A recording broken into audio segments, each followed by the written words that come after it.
Good evening, everybody. Thank y'all for tuning in tonight, WCDT, as we have the sheriff's debate with the three candidates running for sheriff this year.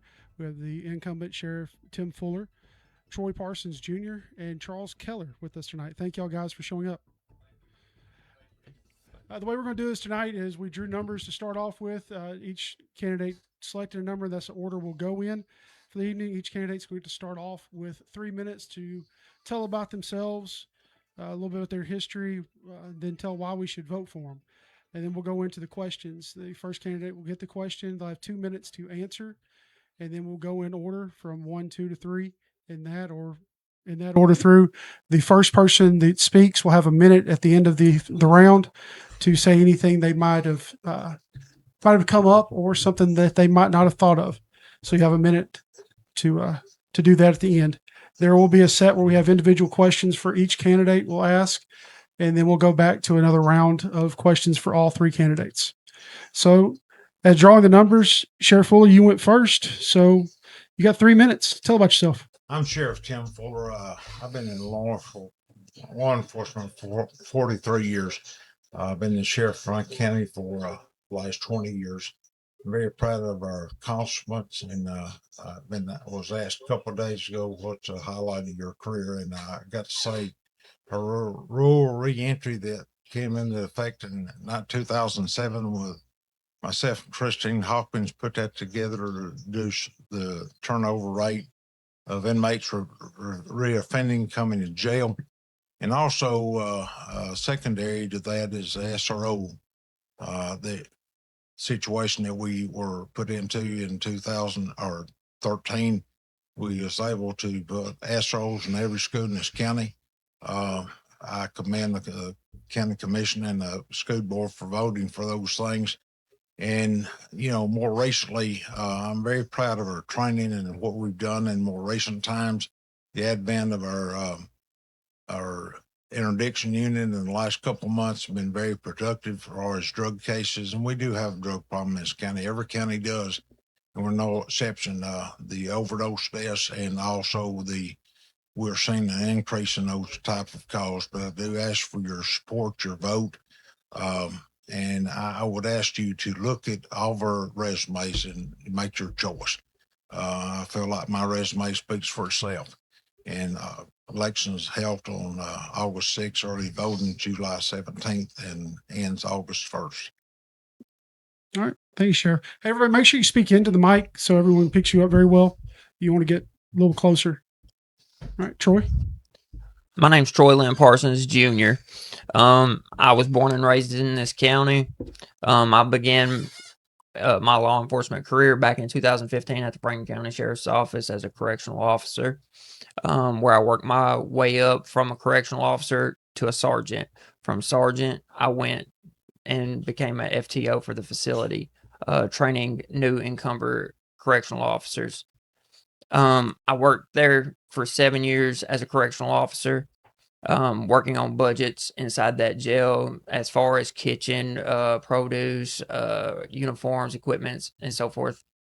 From there, in 2022, I sent myself to Cleveland Police Academy, where I hit the road as a patrolman in Cowan for the last 4 years. I am a current lead officer over in Cowan, where I help train new officers and on a daily basis. All right, thank you, Troy. And Charles. I want to thank you, Ricky, for coming out and moderating this debate for us tonight. And I want to apologize that I'm not a career politician, so I have a little public speaking problem. So I'm going to give you my history right here. I am Charles Keller. I'm a lifelong Franklin County resident with deep roots in our community, and I'm running for sheriff. Born in Winchester, raised in Pelham and Deckard. I graduated from Franklin County High School. I went on to college where I majored in accounting with a minor in criminal justice. My law enforcement career began in 1994 with Raymond Dyer at the Deckard Police Department. I attended the Tennessee Law Enforcement Training Academy and served there for 2 years before Sheriff Teddy McCauley recruited me to the Franklin County Sheriff's Office. I've proudly served in 3 different sheriffs in Franklin County: patrol deputy, canine officer, a shift sergeant, and an investigator. I received advanced training through the TBI Criminal Investigator School, the FBI Leadership Trilogy, and many other state and federal programs. 9 years ago, after the entire Huntsville Police Department resigned following an election, I was recruited to serve as a police chief. What's supposed to be a temporary position has turned into 9 years of steady leadership for the department. In addition to my public service, I own and operate a successful excavation and trucking business while still working as a deputy. I currently work as a manager for Woodall Grain, where I ensure budgets are followed and employees are held accountable. My family ties with Franklin County run deep. My mother's family, the Roses, are one of the founding families of the county and produced 2 previous Franklin County sheriffs, John Rose and W.W. Rose. I spent weekends and summers working on the Charles Rose family farm in Alto, where I learned the value of hard work, integrity, and physical responsibility. I still live on that same historic farm today. I'm running for sheriff because I believe our sheriff's office should be run like a successful business. I want to maximize service to the citizens of Franklin County with the resources we have, provide our deputies with the training and equipment they need, and protect taxpayer dollars, reduce employee turnover, and build the best law enforcement agency in Middle Tennessee. Thank you. All right. Thank you all very much. All right, so we're going to start off with the first question. Sheriff, we're going to start with you. What is your management philosophy, and how will you apply it to leading deputies and staff going forward?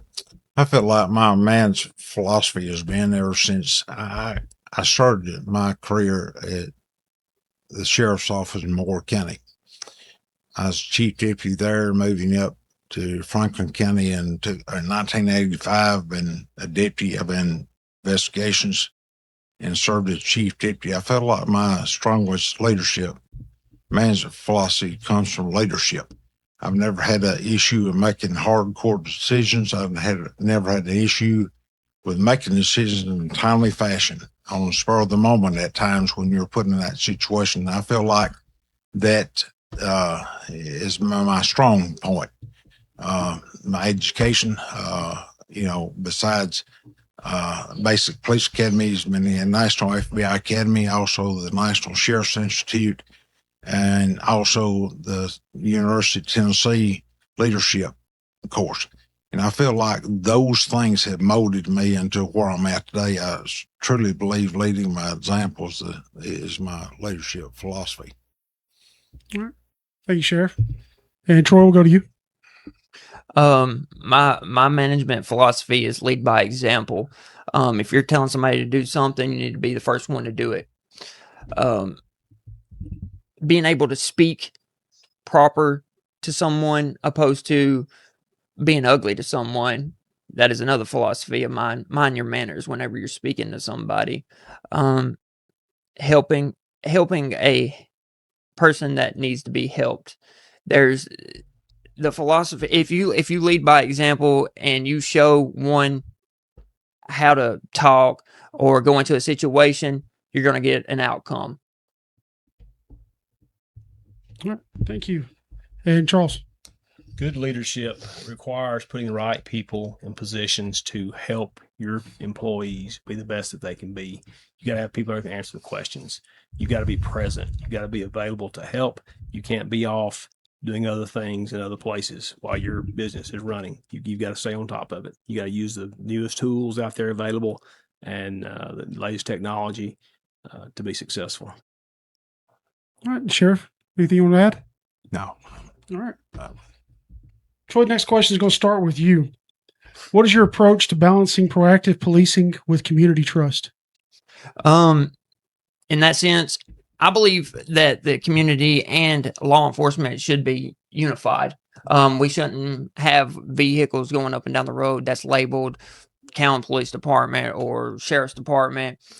We should be able to stop and talk to our citizens in this community.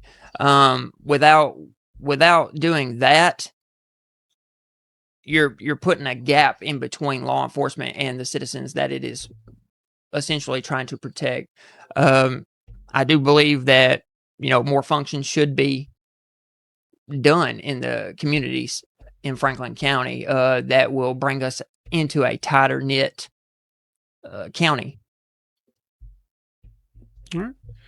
Charles, questions for you. Could you repeat that question? Sure. What is your approach to balancing proactive policing with community trust? I think that you use some community-oriented policing, and you get to know the people in your community. That way, you're not targeting little grandma when she's out driving down the road with her seatbelt off. You know who she is. You know where she lives. You target the right people, and you leave your good citizens alone. And I think that takes some getting out there and talking to folks and getting to know the people in the community. And that's what we do in Huntland. We know people. They call us on our cell phones. They don't even go to dispatch most of the time. They call directly to us, tell us what's going on, give us a heads up of things going on, and we take care of it before it becomes a problem. And Sheriff? I think that's a combination of a lot of things and building that trust with the community you serve, getting to know people on first name basis, not be bashful, stop in a field and talk to a farmer, hey, how's things going, or somebody mowing their grass, whatever the case may be, and that builds trust. And, actions speak louder than words. And I think once you build that trust with people, they're going to feed you information. And our employees, not just in the deputies serving on the road, but our corrections officers acquire a lot of information a lot of times because there's people that trust them, even in the correctional facility, that will give them information and lead us to solving crimes, bottom line. And, we have a problem sometimes to look down on people because they're third generation criminal. Well, if they established, they've been telling you the truth and they're established. But our young officers need to realize that right away. And it comes back down to a common sense approach as well. All right. Troy, anything you want to add? Yeah, I just go back to building trust in the community. If you have and host more events for that community of people, whether it be Cowan, Huntland, Suwanee, any of those counties or cities, you're going to produce a better outlook on law enforcement in general, opposed to having a bad encounter with one and thinking all law enforcement is a bad entity. All right. Thank you. Next question goes to you, Charles. What specific steps would you take to make the department more transparent and accountable to its residents? Well, I've talked about the GPS thing. That's partly accountability, but it's partly officer safety. We had a car stolen on a transport some years ago, and once that inmate left with that car, we had no idea where it was at. So you could use that to find the car, locate your inmate pretty quick. Takes a lot of new technology out there. I think the computers would be a great thing to put in our cars to make things better, faster, do your reports and not have to go back to jail. I think we need to look more into the technology side of it. And then the accountability, we got to make sure all of our officers are working. I mean, working from home is not acceptable in today's time in law enforcement. So we're going to make sure everybody's out here on the job and doing what you're supposed to do. All right. Sheriff? I think that, the GPS situation, I think it'd be great. Can we afford it?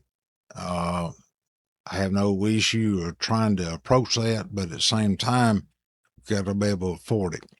I look at this GPS situation as we expect our officers to put their life on the line every day. We expect them to go out and enforce the law as our deputies and to be concerned where they're at doing their job. That's the reason we have shift supervisors, sergeants, and corporals. And I'm not opposed to it at all. Computers be great. And I brought this up a couple of days ago about the computer situation. I'm concerned about officer safety.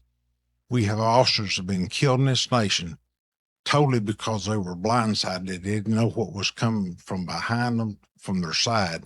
And I'm worried about them being vigilant about what their surroundings are, not sitting in a car with a computer worried about getting a report done and not get blindsided. And that's my concern, bottom line. Troy? Yeah, I'm all for having the computers into the in the vehicles, simply because it really doesn't make a difference if they are in the vehicle or not. If you're writing citations, it's the same difference as having that computer, if not worse, handwriting that citation with your head down, opposed to your computer, laptop, up above steering wheel, and you're being able to observe. That's first and foremost. So officer safety in that sense, I do not see it being any worse than writing a hand citation. And as far as GPS, I do not think we need GPSs put into the vehicle simply on the fact of budgeting cost. 2, deputies have body-worn cameras. So if there's an incident, it's going to tell you their location. So Charles, you got 1 minute to respond. All right. So in the private sector, we have actually cameras in the vehicles, and those cameras have saved us on many lawsuits. I don't know how you can say you can't afford it. One lawsuit would easily pay for whatever, this technology would cost. But the location, things can happen in a moment. I've pulled up on scenes, rolled up on a scene, active scene. I wasn't dispatched there, but you can't even get a call on radio, and all of a sudden you're in a scrap out here with a bunch of people. If they got your GPS location and you can probably get on radio and you can holler, they're like, man, something's going on. Where's you at? They can look there and they can get us. So I think it's something that the cost is minuscule when you got somebody's life out here. It's officer safety. All right. Thank you. Sheriff, how would you handle the ongoing challenge of drug-related crime in rural Tennessee communities? It's tough. We went from years ago, the meth lab situation was number 1 in the state with meth labs. That's an ongoing battle.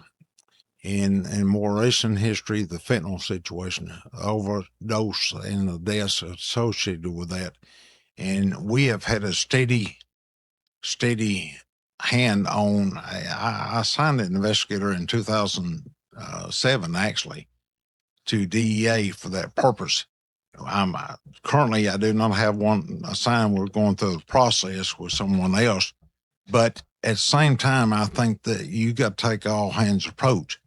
A lot of times there are people that are appropriate for maybe local prosecution, but the more diligent drug dealer is more appropriate for federal prosecution. And we've been very staunch about trying to get implement that throughout my entire term as sheriff.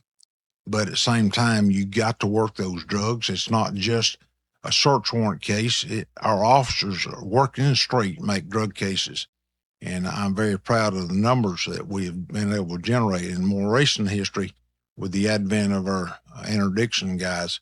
We've got 2 guys assigned that, and they're doing very, very well, being very successful at this point. But the whole key component comes down to approaching this problem. And I think Franklin County as a whole does well at approaching this problem, but it's very concerning with the drug overdoses. There's not hardly a shift that goes by in this county, be it county or city, that we don't have a call for an overdose and have to deploy Narcan even. All right. Thank you. And Troy?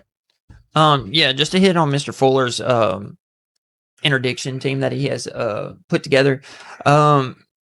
To combat the drug problem here in Franklin County, I've gotten a grant that I can produce more officers to make that interdiction crew even bigger, to be able to cover a even bigger majority of the county than what they're able to do currently. So I'm going to cut the cost there without having to get into the budget of new officers. And 2, we're going to have more deputies on the road for officer safety purposes of going to back up an officer on a drug traffic stop. Charles? So I think in a rural area, we're going to get back into the more of this community policing I was talking about, where you get to know the people out there, and then you can find, where the drug activity is going on. This DEA task force officer that my opponent was talking about, that's been empty now for 4 years in the county since Bear Brewer left that position. So maybe a little over 4 years, actually. So I think it's been a long time. It's been sitting there empty. We need to get that position filled as soon as possible. I've been speaking to some other folks and some other state agencies and folks like that to partner with. I think you possibly look at an interagency drug task force with each city department, get involved in that.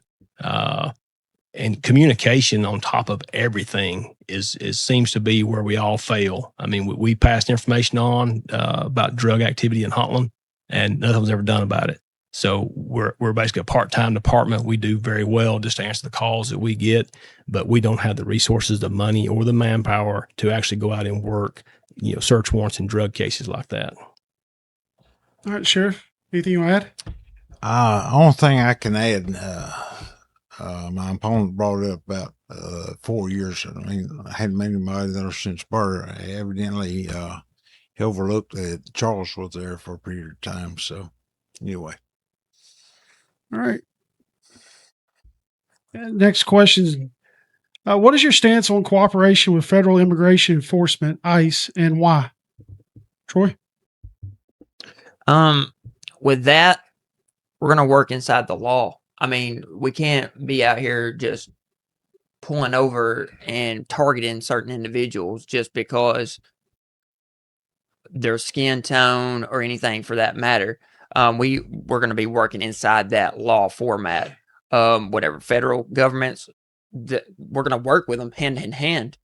But as far as on a local standpoint, we're gonna be doing our own thing, community policing and doing our traffic stops, and we're gonna be enforcing the drug task situation. We're not gonna go and extend into the federal government part of it, going out here and rounding up people and stuff like that. Charles? I think we're under state law to cooperate with the federal law enforcement, but we will enforce our state laws, but and we'll assist the federal folks if they ask for our help. But we're not we're not rounding folks up, going door to door, nothing like that. No immigration. We're not immigration officers. Sheriff? We have been a part of 287G now for almost 2 years. We actually been a part of a initiative that came about in the Obama administration that anyone comes to our jail, they're run. If you do not have a social security number, you're going to be run through ICE. And I've seen as high as 20 and 30 that's been deported a month out of that jail. And we are part of the 287G jail program. We have been since we could sign up for it, approximately 2 years ago. There's a new state law that came in effect this year that is mandatory for every sheriff in the state to be a part of a 287G program. And that program goes into a lot of depth on actually a task force model, a jail model, so forth. So, but we were well ahead of that. Yes, we have immigrants that work in this county that I have mixed emotions about. If people's been here 15, 20 years working on a farm, doing great, and, they need to get their citizenship acquired, obviously, but it's very rare we have major crimes with illegal immigrants, but majority of illegal immigrants in this county gets in trouble for no driver's license and public intoxication or DUI. So that's sort of where I'm at on this. Right. Troy, anything to follow up? Yeah, just enforce that.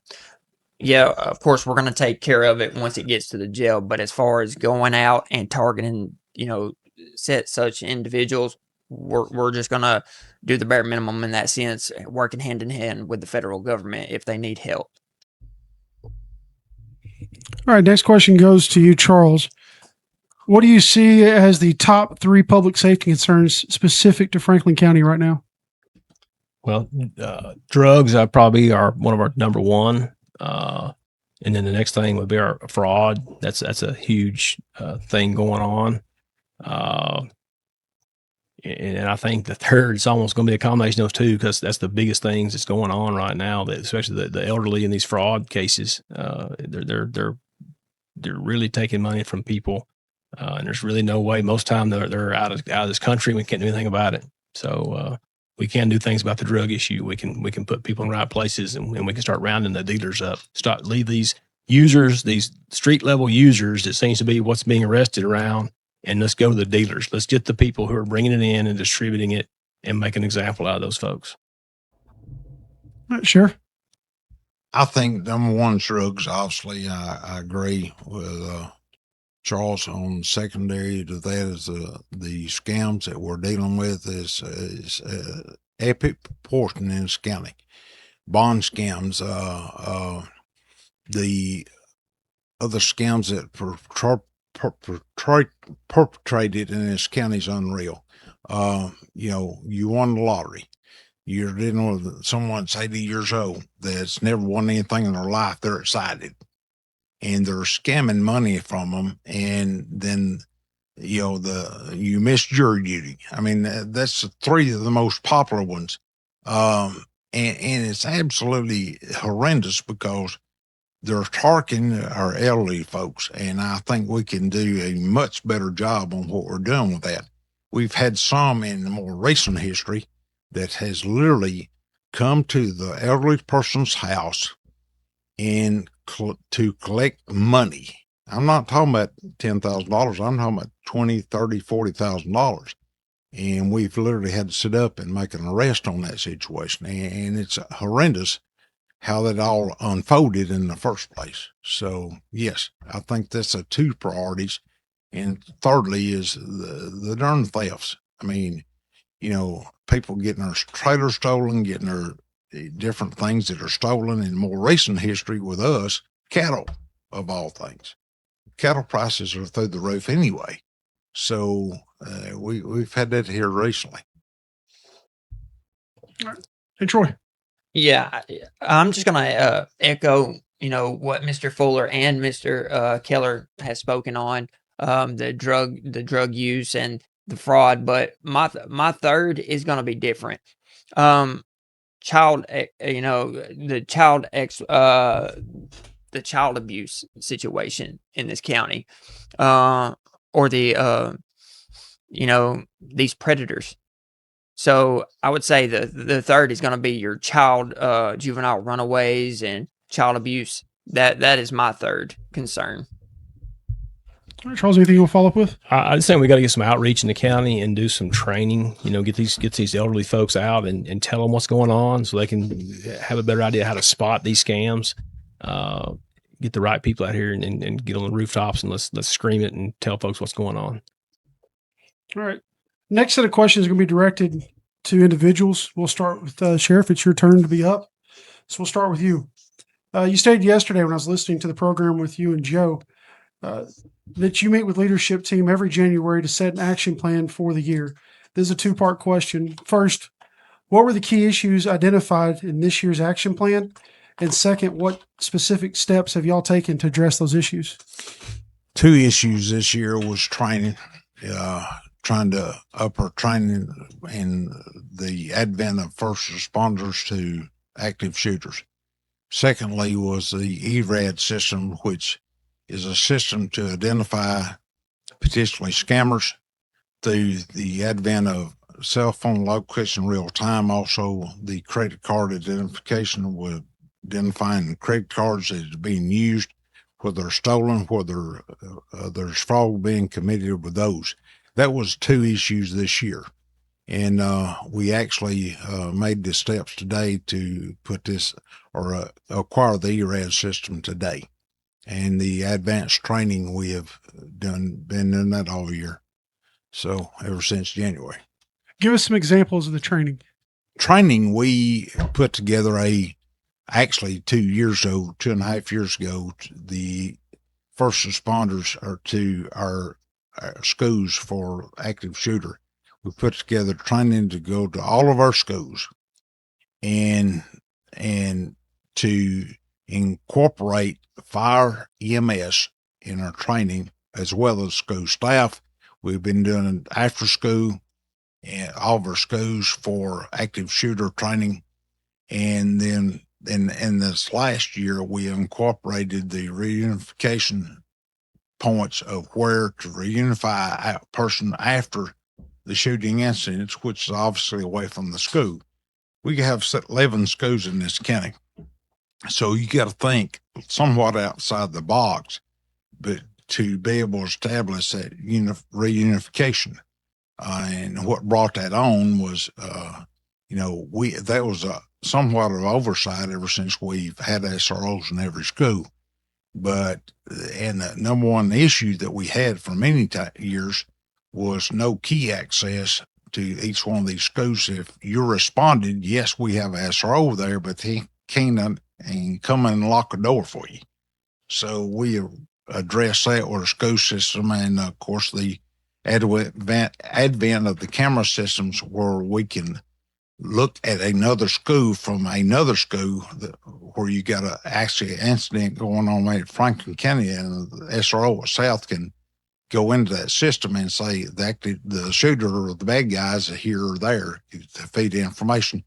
And the security of vestibules in the schools, that has come about in the last 2 years. All right. Next question for you, Sheriff. Also yesterday, you made a comment about people walking around that need to be under investigation. Absolutely. Why aren't they? We've got people out here dealing dope every day and it comes back down to, yeah, we can investigate so many people at a time, but at the same time, there's people out here that's walking around dealing dope that need to be incarcerated. And a lot of that comes back down to the information you've got. Do you have the right probable cause to approach them, to how to address that? So that's the bottom line with our situation there. You got to have probable cause to approach that problem. So yeah, establishing probable cause is not always easy as it looks. So you got to have the right information to do that. All right. Troy, I listened to your interview yesterday here on the radio station, and you made a couple of comments in there. One of them, you mentioned it tonight as well, putting together grants for Franklin County. Can you specifically name the grants that you have pursued, the amounts, and what they'd be used for? Yeah, so one is going to be a flea fund, which is for domestic violence victims. I want to put that together for the sheriff's office and any other city police department to come together in hands and get this an actual account started, so that these people that have been victims of domestic assault can have a place to stay immediately. If they need food, drinks, anything like that. Another one is going to be the dare keeping it real. And that is a grant in itself where you can send a SRO officer or any officer for that matter to a trained class to go in and have an assembly at the high school that to teach kids not only to withstand peer pressure, but to the effects of drugs. And my next one would be grants for vehicles, equipping them with the proper attachment, which would be a gripper bumper during pursuits, which is going to cut cost on those vehicle mishaps whenever we have pursuits. All right, the next question for you is, yesterday you also publicly commented about misconduct within the sheriff's department, including allegations of sexual misconduct and improper drug disposal. Can you give me specific instances where this has happened? And would you also tell me who you notified about it when it occurred? Yes. So I couldn't tell you the date or year. I've been gone for 4 years from that, from the sheriff's office. Worked there 7 years. But an instance would be a nurse having inappropriate relationships with inmates in passing. Notified my lieutenant. It went up the chain to the jail administrator. And then the next couple of days, they were dismissed from their job. So, in an accountability point of view, we don't need to be letting these people just resign. They need to be held accountable for their actions. And that goes for correctional officers and deputies. Okay. And Charles, going back, looking through your candidates page, You announced your candidacy on the platform that Franklin County deserves strong public safety, common sense policing, and responsible spending. In your opinion, where specifically are we falling short in each of those three areas? Well, I just heard my opponent here talk about having one meeting in January with the command staff. I think that's unacceptable. In the private world, we have lots of meetings and we talk about what's going on. It's more like communication. You've got to have that's part of that common sense. I think that's just a core thing you've got to do. You've got to meet and you've got to put out what you want done to your people and make sure they're doing it. You know, if you only meet every January, I'm not sure what the folks are doing by February 15th. They're probably doing something different. Okay, and the other two, public safety and responsible spending? Responsible spending, that's my whole thing, running like a business. And I know my opponent, we butted heads on this years ago, said you couldn't do it because it's a service, but you do. Everything you purchase at the sheriff's office, you do that like a business. You find the best possible thing to buy for the best money. And that's not always the cheapest thing, but you buy the best thing. I notice we just got about 8 new Durangos down there. Those things are terrible on the maintenance. They don't have any resale. You could have got Tahoes. It costs more money. Maybe you don't buy as many, but you use that on the money side, and then you sell them. You got something to sell. You don't have something that's just a piece of junk after you got to give away. All right. And second question for you. A statistic was released during the campaign showing 0 drug arrests in the town of Huntland over the last 2 years. Someone running on a platform of strong public safety and common sense policing. Could you explain that for me? Yeah, I talked to a farmer recently. He said there's lies, there's damn lies, there's statistics. So you can take those statistics and you can take them any way you want to make them. Just because there were no arrests, you know, we encountered a lot of folks in Huntland with a small amount of marijuana. A lot of the arrests that the Sheriff's Department stats show were those small amounts of marijuana, small personal use. We poured it out on the side of the road and stomped it in the ground and went about our business and gave somebody a second chance. And a lot of times that second chance is something that keeps those people on the straight and narrow because they're scared maybe you won't get them next time. And if you do get them next time, then you make the arrest. Huntland is like I said, it's a part-time police department. It's not a 24/7 operation. You're lucky to have one man on duty when they're on duty. So we don't have a lot of time to be actually proactive and out here making the drug arrests. We pass that information on to the sheriff's office and the state agencies. All right. Now back to all three of y'all. Sheriff, we'll start back with you again. Recidivism is a challenge in every county across the state. What specific methods have been implemented in Franklin County over the last 4 years to reduce repeat offenses? Primarily, we rely on our reentry program, which has been very successful. And that program includes a lot of different facets to it. One is teaching parenting classes, GED, and helping people get their identity. A lot of people that serve time in jail does not have any identity as far as a birth certificate, driver's license, those type of tools they need to be able to apply for a job. So that's some of the avenues we've traveled, as well as in more recent history. And it's not been implemented by the sheriff's office, it's been implemented by the courts. A lot of people that our jail population is very low compared to what it once was. And a lot of the result of that is they're getting a choice when they go into court, rehab or jail time. And if they bail out of rehab, they're going to go to jail. That's a known history. But that's the approach that we have taken to continue with our reentry program. And of course, there's a lot of issues that are surrounding that as well, that our probation has really embraced our reentry program as over my entire history as sheriff since we've had reentry. So that's where we're at. All right. And for the other two, it's not fair to ask about the previous 4 years because y'all haven't been in that position. So what would you like to see put into place over the next 4 years if you are elected? Well, I would like to build on what Mr. Fuller has implemented at the jail is the reentry program. Put another block in the building as far as restorative justice, meaning which these offenders that have mild offenses or, even felony offenses, bringing those victims, whether it be the victims of that offender's actions or just the offender's families themselves, in a controlled, secure room with that subject. It's going to have to be signed off on both parties.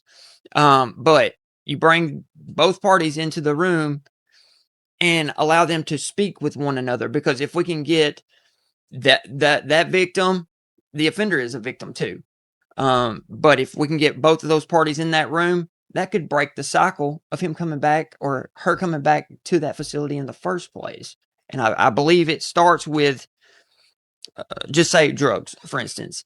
If they break the morale that they have to do this, that they have to come back to jail because they're doing such and such, once they admit that they're an alcoholic or a drug addict, then they're able to go into a rehabilitation facility to make themselves better and their families not have to worry about them at that point in juncture. Can you elaborate on the statement you just made of the offender as a victim also? Yes. The offender is a victim as well. Whether it be from their own doings as drug abuse, alcohol abuse, or just the way they were brought up from birth. I mean, that offender is a person. They were given a name at birth. So, yes, that offender, in my eyes, is a victim as well. Goes back to if they're an alcoholic or a drug addict. They need an opportunity and see that they are loved as well, not just judged on what they're wearing, but how they can produce in this community, if that makes sense. And Charles, the first thing I would do, in my opening statement, I told you I work for 3 sheriffs. I work for Teddy McCauley, and we were at the old jail, which is the Winchester Police Department now. And that place was built in, I think, around 70. It was overcrowded. We were under federal court order to get a new jail. That was done when Teddy, he lost the election, and we didn't move in until I think it was December of 97, maybe is when that date was. But it was run like a jail when we went in there. The inmates, they had very few privileges. They didn't like it there. When you would take them to Coffee County from here, they were happy because Coffee County was a lot easier. They had more privileges over there. When you go to Coffee County, come this way, those folks were not happy. They didn't like coming to Frank County Jail with Mike Foster. He ran a tight ship. Well, now the ship has got loose again, and the inmates are running the jail. We've got all sorts of privileges back there. The inmates have a thing called a chirp, I think is what it's called. They can text people 24/7. They carry it around with them. Those things cost money. Their family people have to pay that money because they're not making any money. They're in jail. They're locked up. So they get on the phone. They call grandma. Grandma needs some money on the books. Got to pay this chirp, or when I get out, you're going to be sorry. So first thing I'll do is those things will be gone. Commissary, I think that's something that needs to be gone. You need to get all those things away, and let's make jail like jail's supposed to be, a place you don't want to be. And I think that will help us on some of our recidivism and some of those things. All right, Sheriff, you have a chance, a minute to add anything. The commissary and the chirps, that's what pays for our technology for our computers. Yes. I wasn't fond of either one of those, but that's the reason we traveled down that road, because we had to have computers to operate with inside our facility. So I'm not, I've been accused of a lot of things in my career, starting with my first selection club, Tim, if you remember that. And I believe in running jail straight up as possibly as you can. They have no TVs, no. We have a staunch work program, as you well know. Saves us millions and millions of dollars. So I'll take that hit over a chirp or a commissary issue. We feed 2 meals a day, not 3, 2. If it wasn't for a commissary, we would have to feed 3. All right. Troy, next question goes to you. Since COVID, law enforcement agencies across the country have seen a significant drop in officer retention. What is your specific plan to keep experienced officers on the job in Franklin County and attract quality new recruits? First and foremost, to keep officers at the sheriff's office, first thing I'm going to implement is a lot of young officers coming into the line of duty, or even older officers. They like their beard, they like their mustache. That is going to be a policy change in itself. Another thing is to build morale at the sheriff's office, and when I say build morale, we're gonna have Christmas parties, make it a family event again. We're gonna try to make it like it used to be, a actual tight knitted family, opposed to you got a group over here and a group over here and a group over there. It should not be like that. And as far as recruitment goes, you bring those up to an individual. Say Cleveland, they have a recruiting day.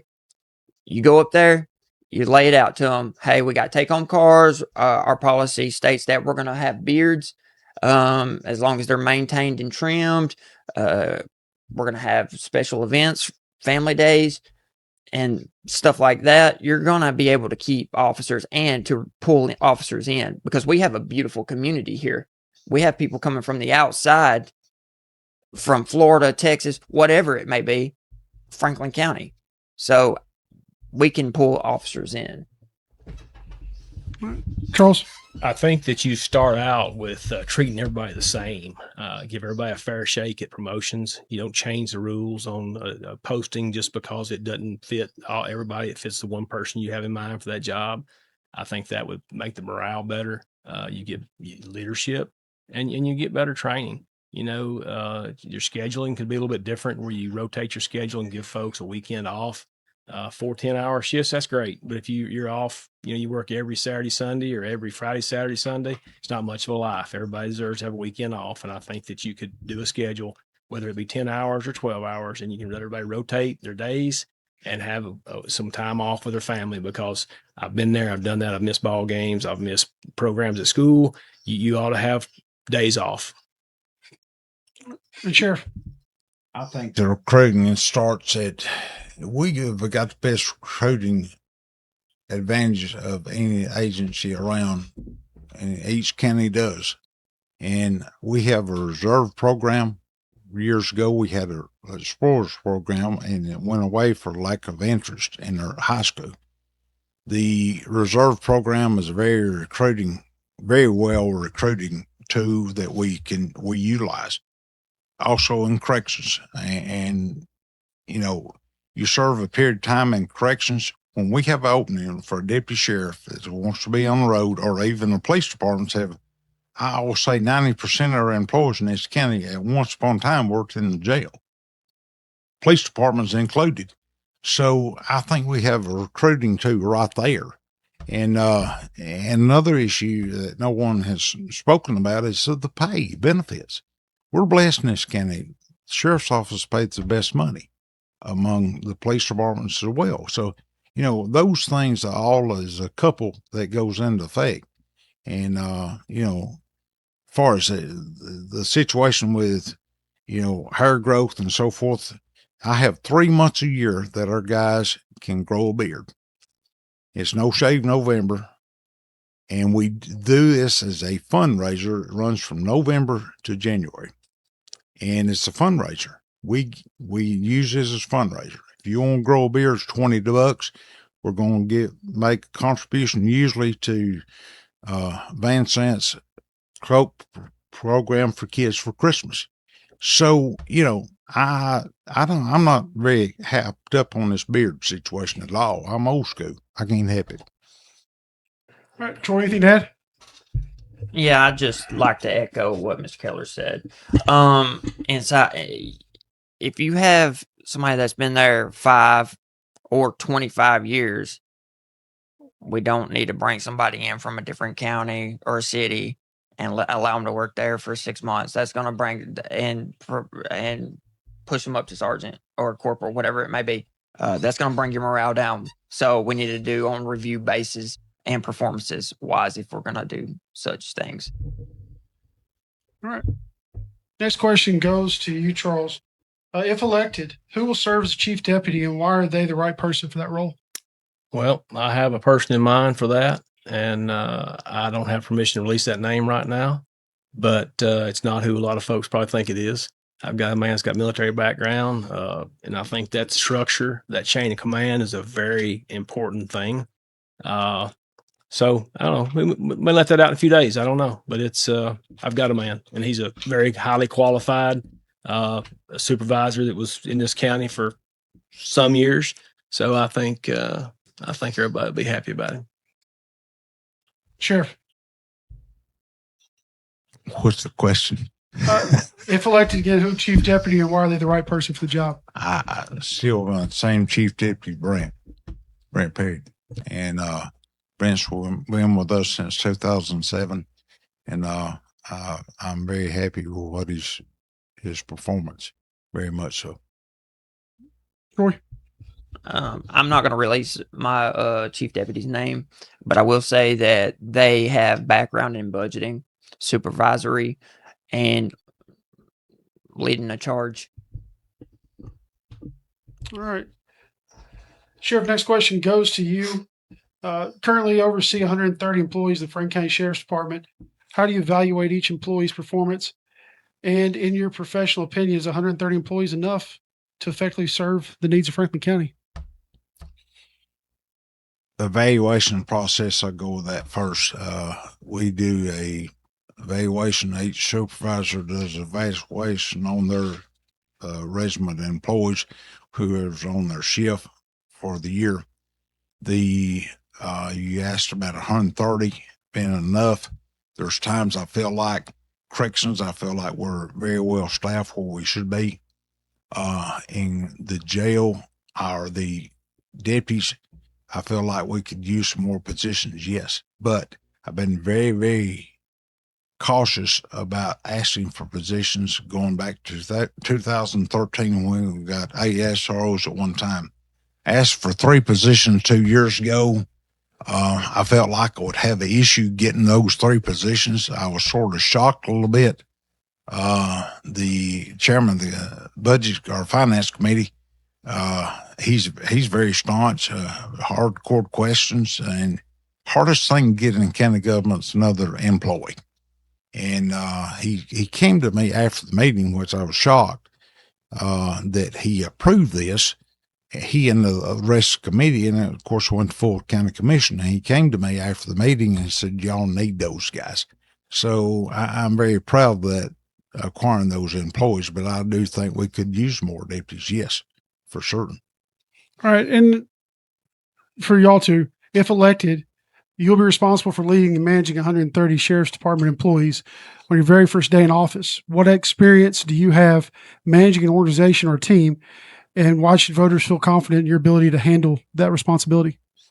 I think a lot of issue with my candidacy right now is my youth and experience.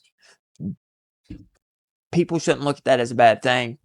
When I come in, first thing, I have leadership over people older than me and experience. So at the end of the day, I'm going to try to gel with those deputies and those correctional officers and the kitchen workers, because at the end of the day, we all have the same goal.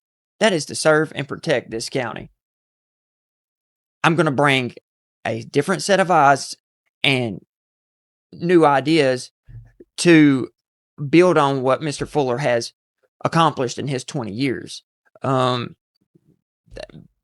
Because if you go in there and you just completely wreck what Mr. Fuller has accomplished up to this point, then you're setting not just your department back, but you're setting the whole county back, and you're setting your officers up for failure right out the gate.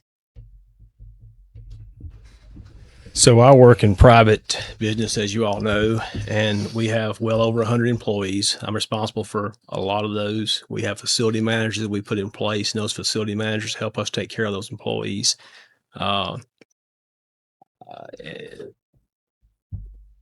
good supervision, and that's what I would do. You put the right people in those supervision spots, and that'll help you take care of everything. Sheriff, you have a minute. Anything else you want to add? I would have to say, bar none, I'm blessed with good supervisors, be it sergeant, be it corporals, be or chief, be it captains. Our command staff alone has 208 years of experience, and that's from captain up.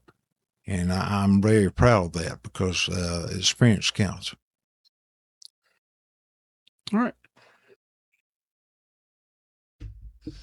Troy, we'll go back to here. The Franklin County Sheriff's Department budget this year is $10,431,207. It's the second largest county budget behind only the school board. That represents a 14.5% increase over the last 2 years. Have you reviewed the Sheriff's Department budget for this upcoming year? And can you point out specific areas where you believe spending may be inflated or where tax-paying dollars could be better allocated? I will honestly say I have not looked at that budget. But I feel like that vehicle costs has inflated. Due for simple facts, car maintenance, whenever you're having a mechanic and a inmate work on a vehicle, one, that's not safe. Two, they're fixing it to an extent where it's getting by and then it's breaking a week or two or a month, whatever it may be. And then you're still having to funnel money back into that one set vehicle. So I do believe that as far as inflation goes, it's probably going to be in your vehicle maintenance portion of that. So I have reviewed the budget. I'm on the county commission. As you know, I've already passed the budget. It's a little over $10 million, I believe. And I think there's some place you can cut some money. Vehicle maintenance. I mean, we're still paying on the debt from the jail expansion some years ago. $19.5 million, what that turned out to be. I was in the budget office last week talking about that. Lots of changes in that job. And I think the repair shop actually was built with money that was intended for the jail. So I think you got to watch those things and spend the money wisely.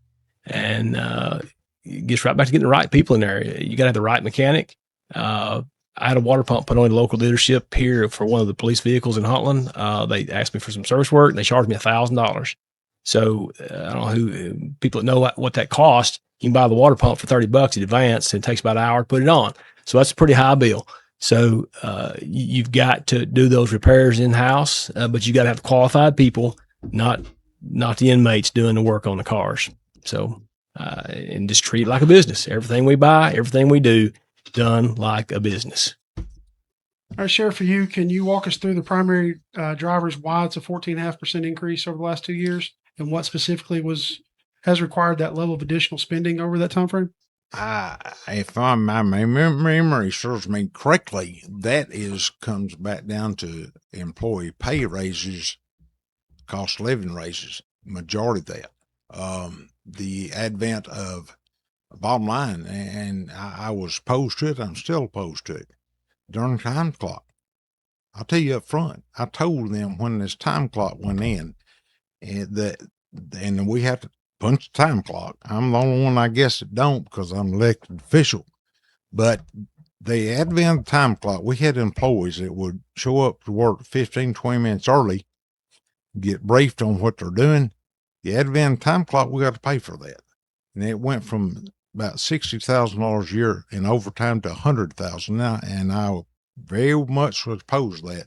Finally, I gave up on that because I could not fight that anymore. It's going to happen. So that's affected that as well. And the increase you're talking about, only thing I can even remotely think of without looking at the numbers right now is the employees' benefits, because insurance alone this year was 10% increase. And, and we had a cost of living raise incorporated in the last 3 years that I'm aware of. So that's the only thing I can contribute to. All right. And we're going to wrap it up. This is the last thing for the night. Guys, I'm going to give you 90 seconds each to tell people why they should vote for you. Charles, we'll start with you. Oh man! So I'm back to my paper here. So thank everyone who took time to be here tonight. Franklin County is just where I work. It's my home. I was raised here. I built my career here. My family has deep roots here. Everything I've done throughout my life has been centered on serving this community. The past 3 decades, I've served as a police officer, a deputy sheriff, a patrol supervisor, investigator, a police chief, a business owner, operations manager, and county commissioner. Those experiences have taught me that leadership is more about wearing a badge. It's about making sound decisions, treating people with respect, being accountable to taxpayers, and ensuring every dollar is spent wisely. As your sheriff, my priorities will be straightforward: protect our children, support and train our deputies, strengthen relationships with our communities, and operate the sheriff's office with professionalism, integrity, and fiscal responsibility. I believe we can improve public safety while being responsible stewards of your tax dollars. The sheriff's office belongs to citizens of Franklin County, not to one person. Every decision should be guided by what is best for the people we serve. I will lead with transparency, fairness, and a willingness to listen. I work with every community, every first responder, every school, every local government, because keeping Franklin County safe is a team effort. This election is about the future. It's about choosing experienced leadership with a proven record of service, management, and accountability. I believe my background in both law enforcement and the private sector has prepared me to lead our sheriff's office in that future. I respectfully ask for your trust, your support, and your vote. Together, we can build a sheriff's office that every citizen of Franklin County is proud to call their own. Thank you. God bless you, and God bless Franklin County. We couldn't have timed that better. Sheriff. I appreciate the opportunity to be in here tonight, and I cannot stress this enough. I ask for each one of you guys to vote. It's very important. Also, I wish you would look at our resumes and consider who you're voting for. My experience, I think, speaks for itself. I'm not bashful to say this in any shape, form, or fashion. I'm proud of what we've accomplished in the last 20 years. I'm as energetic today as I was in 2006 when I took office. I'm looking forward to hopefully serving the next 4 years. And, I don't mean to sound tacky when I say this, but 0-0 blind hog finds acre every now and then.